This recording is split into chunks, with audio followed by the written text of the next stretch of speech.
So this has been DragonofEternity going through more World of Warcraft Battle for Azeroth Beta. I guess I'll call this mini-series. So yeah, in this, episode 0, I guess I'm gonna call it, I took a look at a lot of things. So I took a look at the UI changes, the fashion changes, the new mounts, new pets, new I'm an idiot. It's not quite done yet. Oh, how could I forget that thing? Ugh. Okay, I guess this will go on for like 5 more minutes. Oh. Yeah, let's take that. Okay, so the one thing I forgot was actually taking a look at the bloody dungeon journal. Herpader me.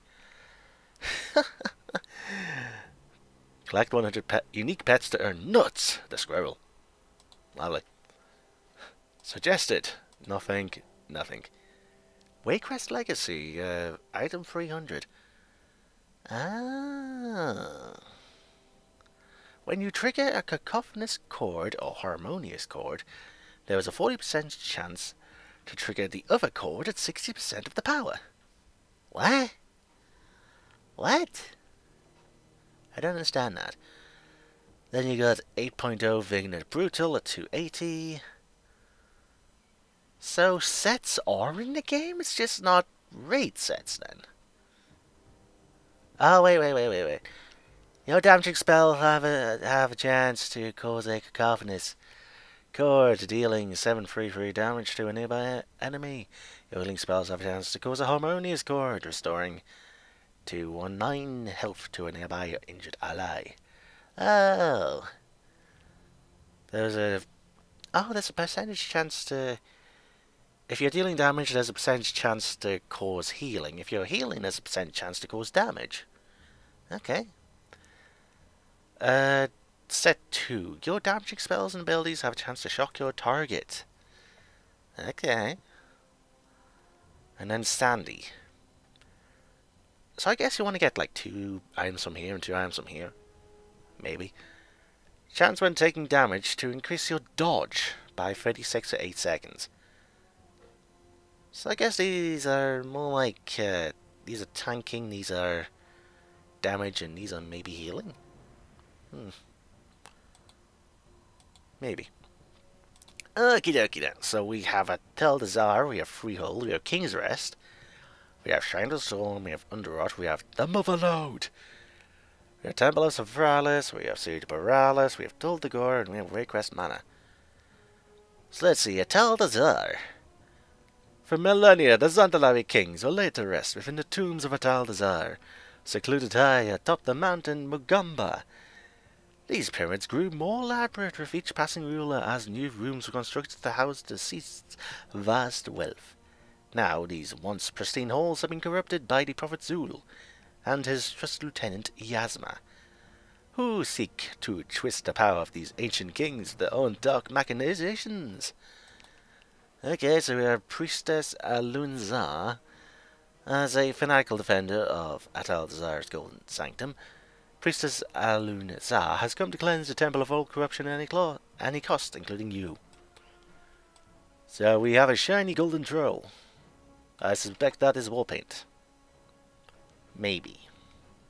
Maybe she dipped herself in gold. Who knows? Next we have Volkal. In his life, Volkal was a trusted bodyguard of Yasma. Since his untimely death, she has used her newfound powers to reanimate the corpse of her former lieutenant, who can now serve for eternity. Welp. Is that a spider? Excuse me. Something was crawling in there.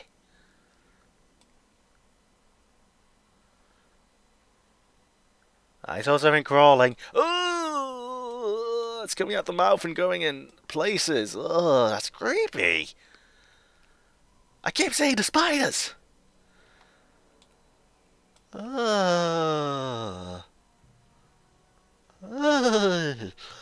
That's truly a rotting corpse. Okay, so Razan.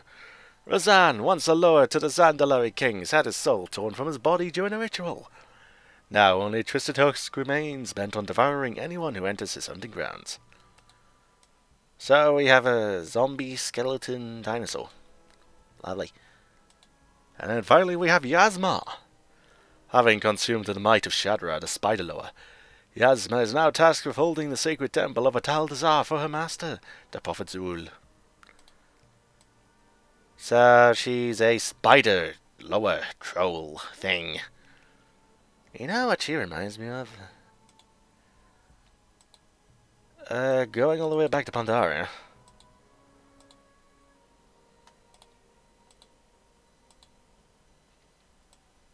Yeah, she reminds me of Grand Empress Rexir. Just why? Eldia Wolfrons. Is there no second raid? Do we have only one raid in 7.0? 8.0 even? Huh.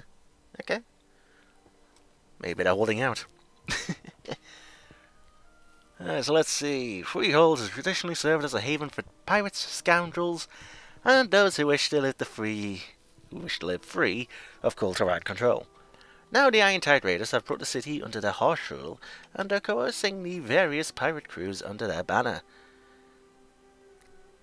While the pirates gather, a small group of heroes must infiltrate the town and eliminate their leadership to dissolve this growing alliance of cutthroats. Okay, so first we have Captain Scrag. Sky Captain Crag and his faithful mount Sharkbait are the guardians of Freehold. Why am I doing a pirate accent? Continuously patrolling the sky on the lookout for intruders. At least, that is what they're supposed to be doing. Instead, these two are often found snoozing in their crow's nest or dropping guano on unsuspecting victims from above. Ah, that's lovely. And a Mythic. Well, that doesn't change much. Mythic is 340. Huh. Heroic is 325. And Heroic is 210. Well. 325, 210. Scusi. Huh. That's odd. And then model you have Sharkbait. That is that's a shoulder piece. Uh-huh. And then Sharkbait, who I believe is a mount. Possibly. So let's see. Council of Captains. Captains Raoul, Eudora, and Jolly meet within Freehold to drink and confer. They lead the Blacktooth Brawlers, Bilge Rats, and Cutwater Corsair crews, currently gathered into the banner of the Iron Tide by Harion's Suite. Okay, so we have the Volpera. Yeah, Captain Jolly. You know, I really hope he can get that cloak, because that looks kind of good. I wouldn't mind having that on anyone, really. Also, seeing as she can actually wear clothes. Allied race confirmed. Oh, I laugh, but it's probably likely. And when we have Captain Raoul, look at his belly, look at his arm hair. I could potentially cosplay this. Oh, okay. So 3 captains. And then we have Ring of Booty. Within Freehold, there's a fighting tournament where the fiercest brigands from across the seas test their might. This rogues gallery consists of a strange assortment of contenders, but none so fearsome as the current champion, Shark Puncher. Really? Shark Puncher? Countless challenges have sought to topple the powerful pugilist. Huh. Haven't heard that since Final Fantasy XIV. But all of them have ended up as chum. So, Shark Puncher. Okay, so we're fighting an ogre. And then we have Harlan Sweet. Harlan Sweet is the leader of the Iron Tide Raiders, and his vast wealth is only exceeded by his sliminess. What a slimy fellow. Currently bankrolled by the Lady Ashvane. Sweet has been tasked with uniting the crews of those who sail the seas of Kul'Tiran. Okay. And you're a small fat human. Now, I understand that the all at the Alliance are getting this model for an allied race, but question is, would you possibly be getting this one? Or would this greedy sect of humans be joining the Horde? Ooh. Or maybe he'll forever be an NPC. Who knows? Who knows? So you've got to fight pirates. So at Aldazar, you're fighting the corruption that Zul has brought.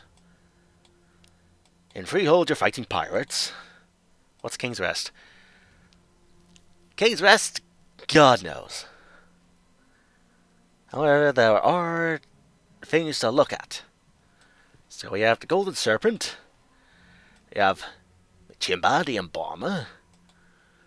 You have the Council of Tribes, so Akali the Conqueror. You're a big fat troll woman with quite nice boobs. Oh, what can I say? You have Zanazal the Wise. I wouldn't mind his gear on the mage. And we have Kula the Butcher. And then we have Dizar the First King. Yeah, you're undead and... Whoa, hang on. Look at that arm piece. It's like just gold pieces. It's scaly, it's awesome. I'm liking it. I am liking it.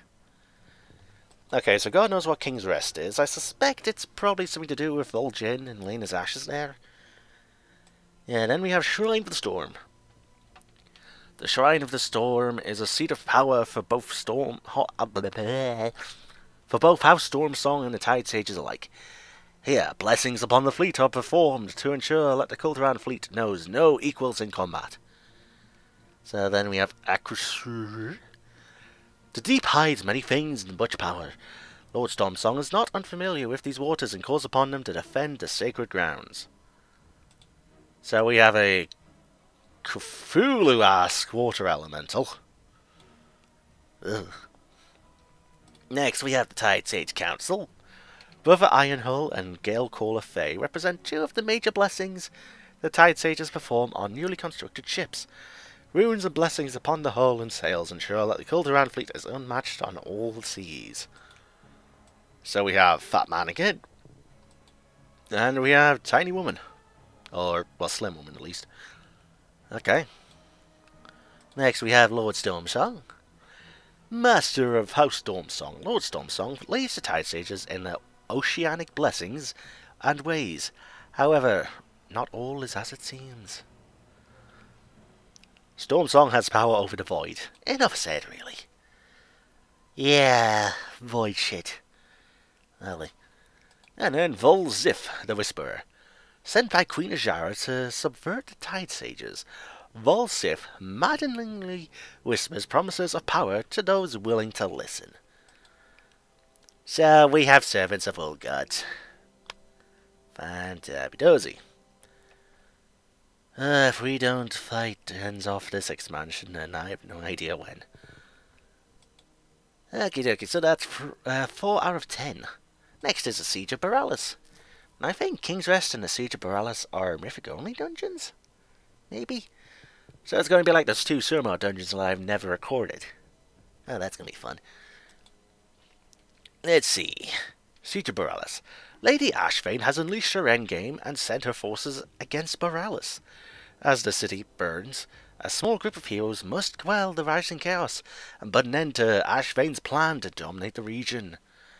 So first we have Sergeant Bainbridge. Sergeant Bainbridge is a devout officer that vehemently enforces the will of the Kulturan Church. Believing that his faith places him above all others, Bainbridge is quick to send those who oppose him to the noose. So it's like the Inquisition. Should that be a demon? I don't think that should be a demon. Maybe it's a placeholder. Dread Captain Lockwood. Dread Captain Lockwood commands a host of Azerite artillery. Currently her cannons are trained on Bareilles and will reduce the city to ashes unless she is stopped.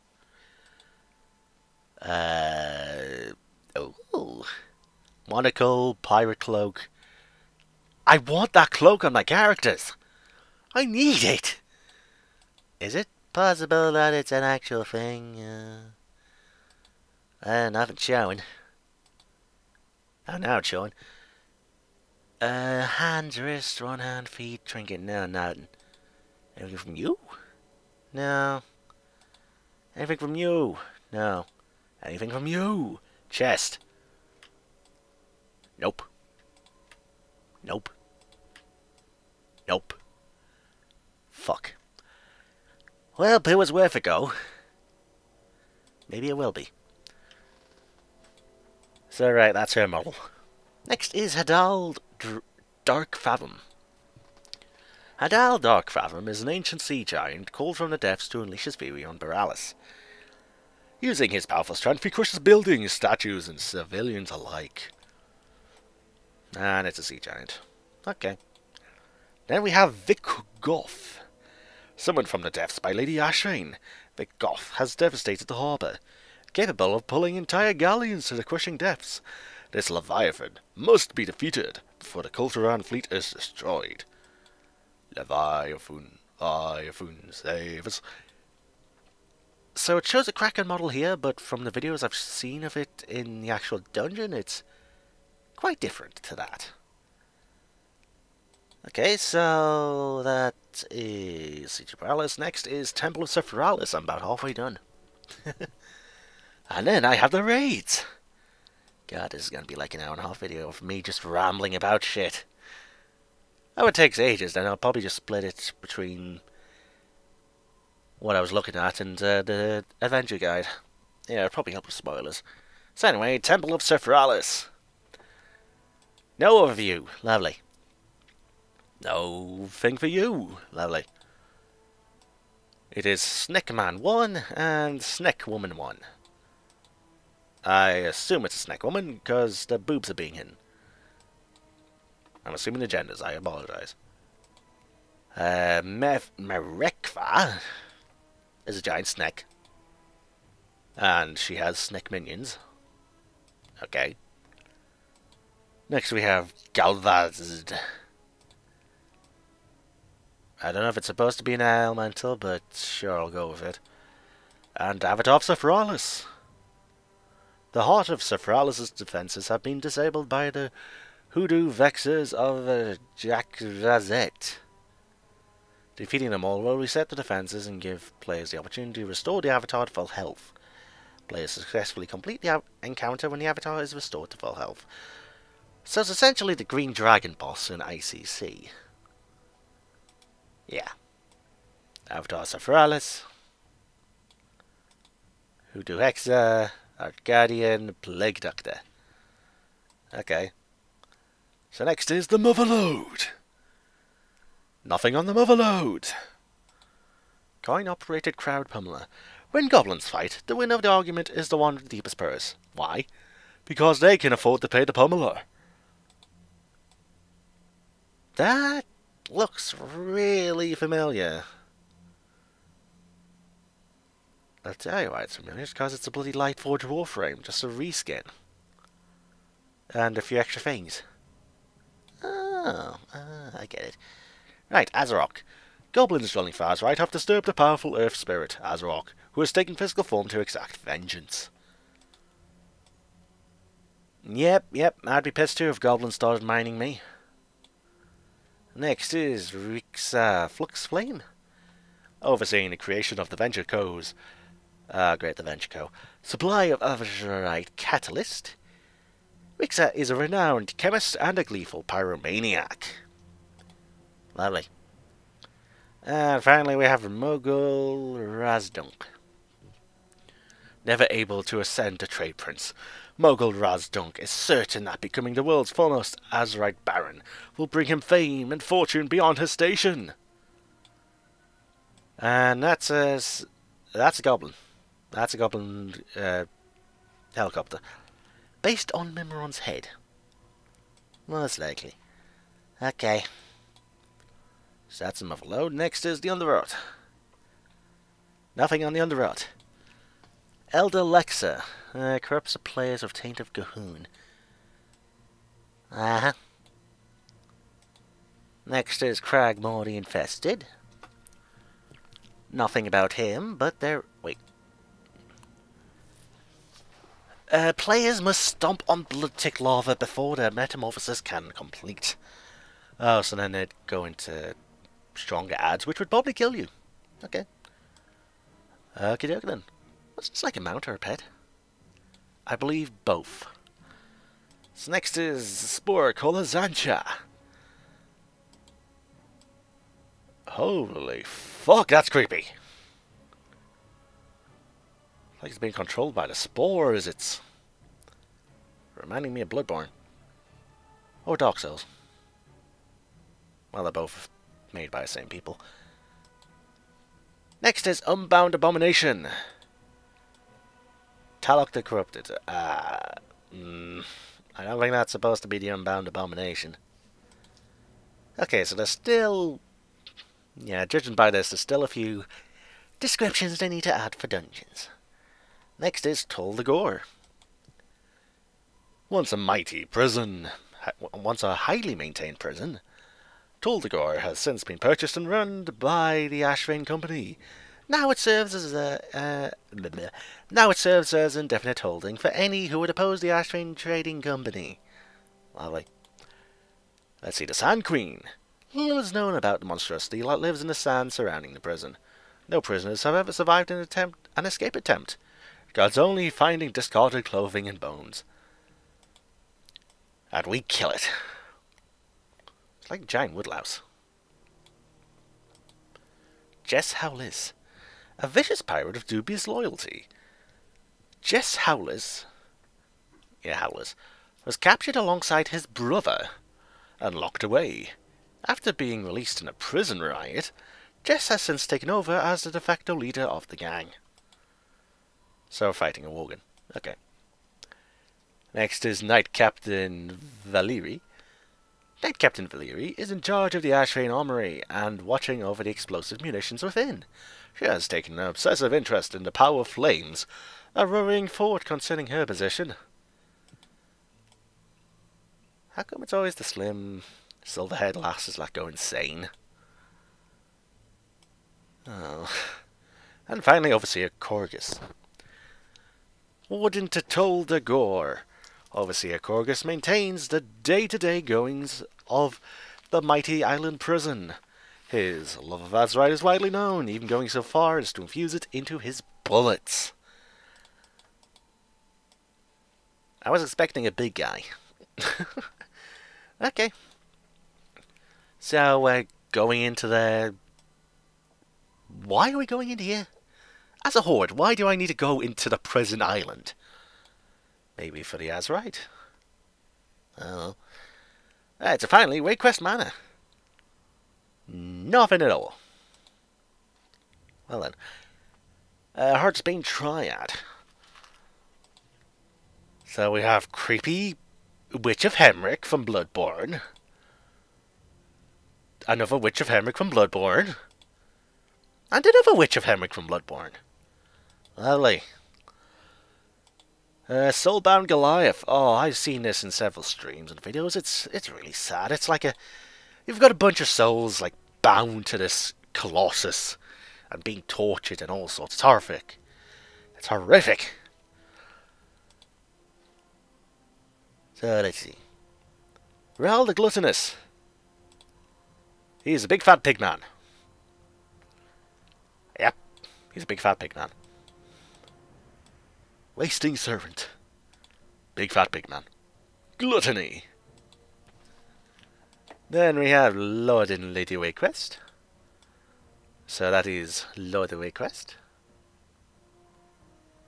Hang on.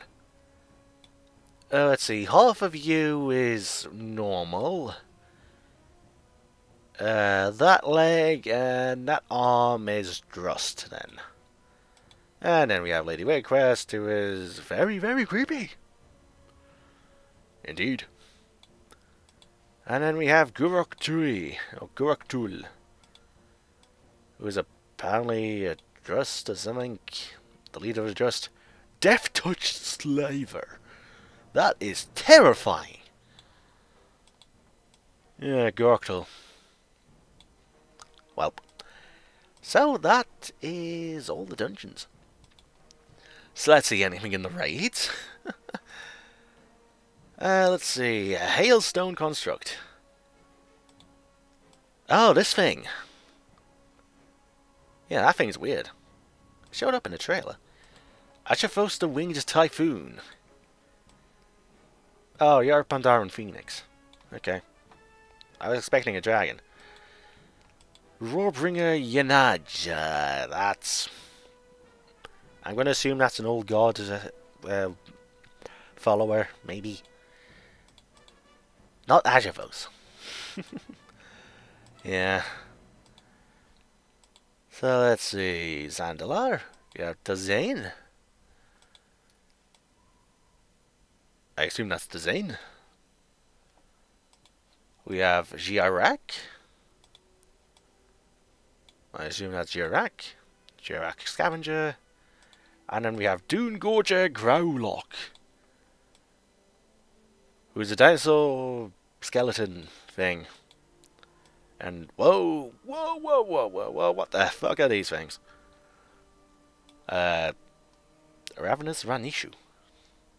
African lightning. Huh. Well then. So we have a dinosaur skeleton thing. Let's see. Warfronts. Lion's Roar.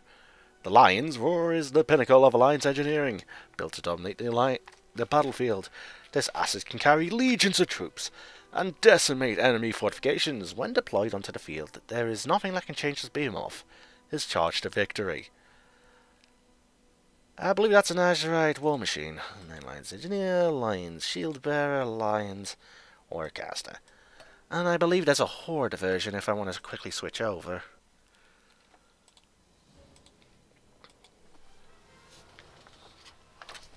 So that should be the Azurite war machine on the Horde side? I think. I just looked at the time. I'm not going to have any time to record the actual starting scenario. Yeah, well. I was looking at. Adventure Guide. Right, Warfronts. Doom's Howl was created from stolen Alliance engineering plans. Used to transport hordes of troops into the worst combat conditions, this gigantic vehicle can also transform into a powerful siege platform, capable of decimating enemy fortifications. So that's the Horde version of the Azurite war machine. Then we have Doom's Howl Engineer, Doom's Howl Dreadshield, and Doom's Howl Warcaster. Okie dokie then. So I'll quickly change back to take a look at Uldir, the raid. So as you can probably tell, I've probably said quite a few spoilers in the dungeon journal. Yeah, ah well. Alright, Adventure Guide, final one is Uldir. So first we have Telok, placeholder. He's a giant behemoth which we must take down. Or purify, maybe. Next we have Mother. Mother will not allow adventurers into Uldir until they have been cleansed of corruption. First, they must pass through her decontamination chamber. So that is essentially... what is it like? It's essentially like Nurshen in the Siege of Orgrimmar raid. Yeah. So, Mother. Mother. Ooh. Next we have Vetted Devourer. So it's like a chimera thing. It's got head of a lion, head of a... whatever the fuck that is. And head of a vulture. You got front off, back off, tail. You've got like this mold shit growing on it. It's weird. And then corruption corpuscle. Ew. Let's see. Zek Voz, Herald of N'Zoth. Placeholder. Well, that's creepy Cthulhu shit added onto the bug model. Karaji Anubar Void Weaver. A Weaver of Void. Oh, that sounds fun. Next we have Vectus. A sample of Gahun's blood, animated and run amok. Considered by the Titans to be an infection capable of killing every living thing on Azeroth. Its primary disease strain was dubbed the Omega Factor. Oh boy. Why was the blood of Gahun animated? Why does it have a weird ass nose? I think the nose is the least of our worries here. Yeah. So let's see, Zul Reborn. So apparently Zul got killed and Gahun revives him. Apparently. So there's Zul. There's a Nazmani Crusher. A Nazmani Blood Hexer. And a Bloodthirsty Grug. So I guess we finally take out Zul. So that'll be fun. One hand, one hand. Have there been any two-handed swords or two-handed weapons? Because I haven't seen any. I haven't seen one at all. Mithrax the Unraveler. Mithrax the Unraveler, the bringer of oblivion, slayer of Sephiroth. His mission complete, he returns to his master's side to await further instruction. Pretend it's an old god model. And then finally, Gahun! Captured by the Titans and experimented upon for centuries, Gahun now spreads his corrupting influence throughout Uldir. Ali. Gahun begins the encounter encased within the chamber's wall, calling forth minions to assault his foes. To dislodge him from his lair, the origination drive must be fully charged by depositing power matrices within it. Once active, Gahun begins his assault in earnest, unleashing waves of corruption that apply putrid blood. Players can reset the applications of putrid blood by grouping on the target of Blood Feast. Gahun's assault can be stalled by continuing to power up the origination drive, causing a reorigination blast. Upon reaching 25%, Gahun unleashes his might, destroying the reorigination drive. In addition, he will no longer cast Blood Feast. So I assume 25% is when you want a Bloodlust. Heyo. So that Gahun. Creepy. Very, very creepy. It's essentially a giant worm that's really bloated on the side. I don't know. Blight Spreader Tendril, Cyclopean Terror, and Dark Young. This rate's creepy. It's creepy! It's old god shit. It's bound to be creepy. Yeah. So that's it for, well, at least this build. Now I guess I could take a look at appearances real quick. Are there any different things in here? Like, can I actually get the stupid cloak? Fuck. It's not available, is it?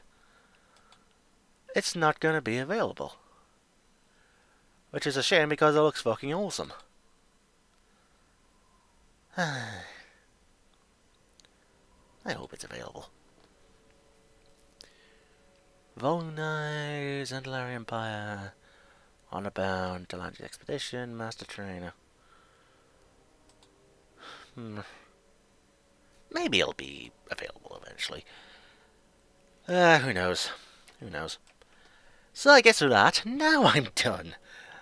So I've checked out the character changes, I've checked out the professions stuff, I've went through